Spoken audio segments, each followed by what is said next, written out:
Kesian kat peniaga-peniaga Melayu. Nampak apa jadi? Majlis MPKJ datang, nampak? Tunggah semua kemah. Kami dah buat kuih, dah buat, ada yang masak nasi, ada yang semualah. Ada yang dah masak semua, sup yang dah masak pun terpaksa buang.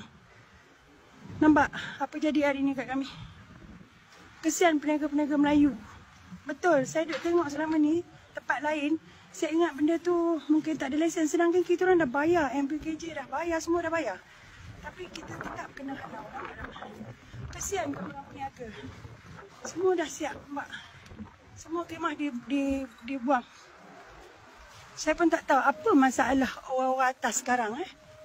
Sampai tak ambil berat langsung pasal orang bawah. Yang dia tahu, okey, pergi mengundi, angkat kami jadi menteri, kami akan bela semua hidup rakyat. Ni bela ke apa ni? Ni bukan bela lagi dah ni. Ini nak melingkuk, nak matikan semua orang ni. Datang satu-satu, semua tak betul. Semua cakap diri dia betul, suruh undi dia. Bila orang undi dia, apa jadi? Tengoklah ni. Kesian tak kat orang Melayu? Semua dah siap makanan. Semua dah siap nak jual. Kalau yang barang kering tak apalah, tak rosak. Masalah barang basah ni lah. Nampak? Nampak? Tu. Sup satu periuk. Nampak ayam panggang tu penuh. Dah siap semua. Nampak ni? Dia orang robohkan. Satu tong tu daging dah masak. Adik ni cakap satu tong tu daging tu dah masak. Nampak tak? Satu tong lagi dia dah marinate dah. Bayangkan tengok.